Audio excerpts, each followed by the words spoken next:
Hi, welcome to Studio E. I'm Samia Villafort. I'm Gleidson Martins. Hey, welcome to our new and fresh Studio E. New episode after new season, right? New season, second season. And for those who don't know, Gleidson and I were cousins. Know each other since we're little. I grew, not grew because we're like almost the same age, but I grew seeing Gleidson with this passion for TV, for cameras, and fashion show. Remember the fashion show? Yeah, I do. And I was like, I love working with Gleidson. I love my friendship with you. I thank love that you believed in me. Oh, thank you. And I'm so happy to be your partner, Oh. not just as your friend, as your cousin, but your partner in crime. That's me, Sherlock Holmes. No, I'm excited too. Thank you so much for being sitting here with me. Super excited. To me. Bring your energy, bring your life to the cameras and to people who are listening to us out there and people who are watching us as well out there on the social media. I think it's an incredible partnership, and I'm excited to keep rolling the cameras and bring something different, a little bit different. Each episode will be talking about a specifically topic. Today it's about dance. Yes. We spoke with Daniel Davidson, Victor Luis, Ronnie Radek, who is a professor of dance ballet at Stanford University. There's a doctor who talks about how the benefits of the dance for people with Parkinson's disease. It's an incredible new episode. It's amazing. I think we all need a little bit. And you love dance. You love ballet. You love tap dance. So this is your world as well. A little bit. Yeah. A little bit. As a hobby, you do Absolutely. like it a lot. I see more you inside this dance culture than I am. And I am very excited. It was an amazing day. It was amazing having Daniel with us and Victor with us. Absolutely. I loved meeting them. And I am so sure you guys really going to love the story and what they're coming up with. Well, let's roll at the show. Victor Luis, former principal dancer at San Francisco Ballet, has been working on a powerful new performance centered around the life and music of Tchaikovsky. Joining him is Daniel Davidson, a former soloist at SF Ballet. Together, they are bringing the genius of classical music to life through movement and emotion. Victor, can you walk us through about this project? Yes, absolutely. So Tchaikovsky, a love letter, was at the end of the day is a love letter from us to Tchaikovsky. We were based on his letters and some in the acts we call them memories. So we had 6 memories, and within 2 acts they were based on perhaps like just the last moments of his life, mainly from when he conducted for the last time, which was the Pathetique, which is the Symphony No. 6, which was his last composition and the one that he really poured his heart into it. So we took that as a base, and we had some other elements there from music from Sleeping Beauty and Nutcracker.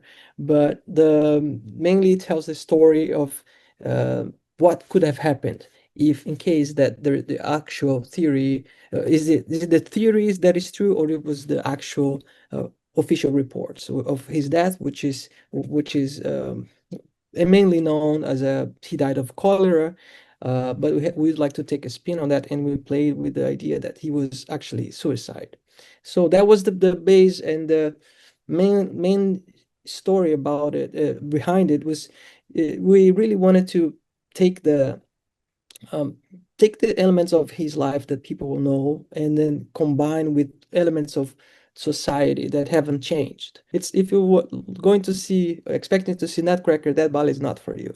But if you are open to see something else, something new that is created with the intention of making something that is now important for nowadays world and audience, definitely come see it next time. So yeah, that was basically the project. We had a lot of fun. We had a beautiful cast, including Daniel. Here was our Petit Pas, was our beloved, choreographer. We wanted to also honor Marius Petit Pas, as in his collaboration with Tchaikovsky, which was so important for what we do today. I played the older Tchaikovsky. We had David Prodas, which was the younger Tchaikovsky. Tara was the music. Skylar Campbell was Modest, his brother. So we handpicked a few of his relationships, and through these letters and studying these letters, we tried to capture what was the core of the emotion behind it and created a different story. I'm sure you're doing the gray hair just for the role, right? No, that's being that is being growing. That's just the stress. Daniel needs to join us with the gray. I'm okay. And Daniel, how was it for you to join this project, this journey with Victor? What drew me to this project was them face calling me one day before I fly to Irvine to do a photo shoot, basically, because it was like a last minute thing. But I was already aware of the project, and I wanted to hear and see everything, but I had just gotten surgery, and I wouldn't be able to actually participate like dancing in the ballet because, I mean, in case they wanted me to. But it turns out that they created this role that would be more a character role. But I think the story and the idea that was put, and also working with them, was like definitely the most important thing to participate in this project.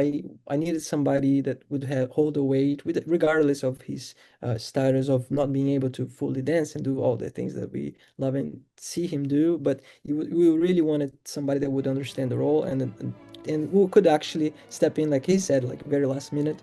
We're a small cast, and it's not the production wise, there's not a lot of backing in that sense. We have lots of lovely people and that can support us. But Daniel was just not only that. I think he also helped us during the process.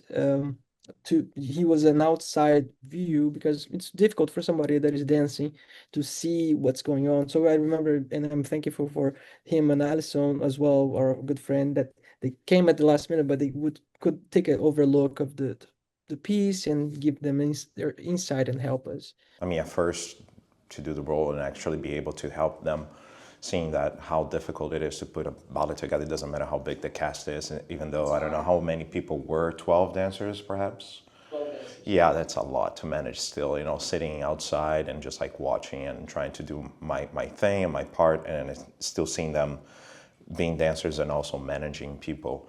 And I try to help as much as I could while I was outside. I have another question really quick for you. How long did it take to put the project together? I'm very curious, like how long does it take to put a performance together?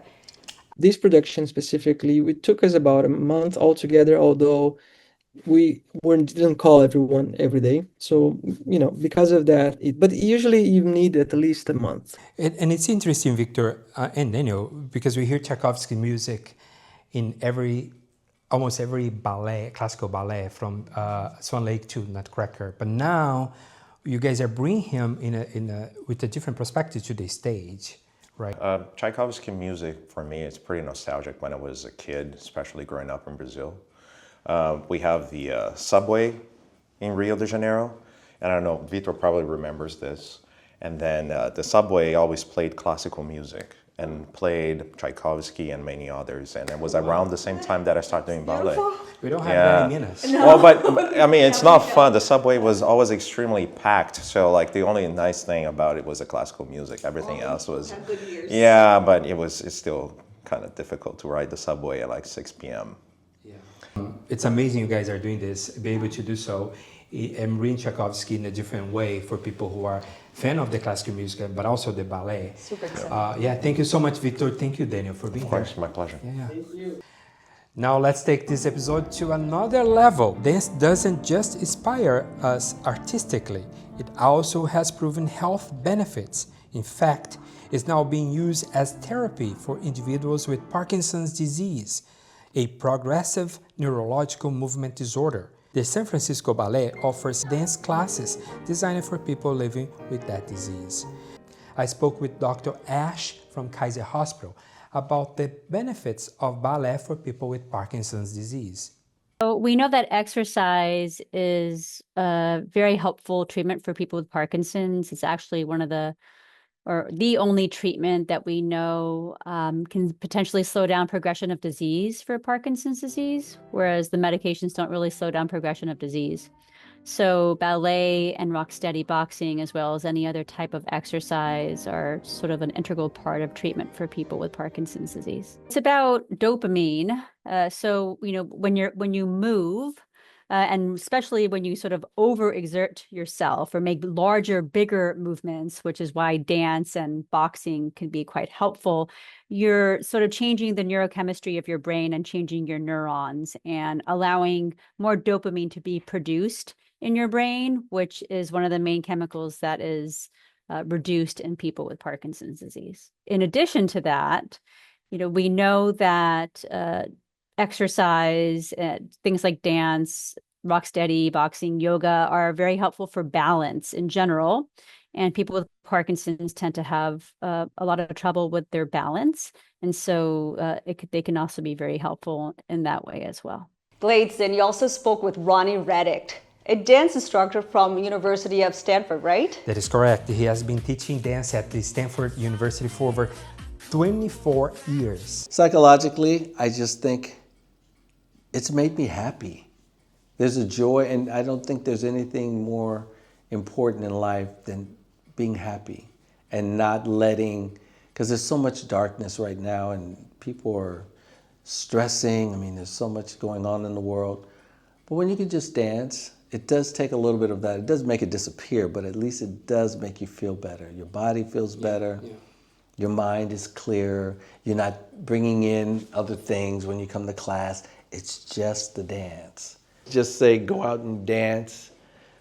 Spend a little bit of your time just dancing. Not only is it good exercise and good for your heart and health, but for your mental stability. Yeah, it's really good for you. This segment is provided by Director's Salon. Book your appointment now. In San Francisco and San Rafael.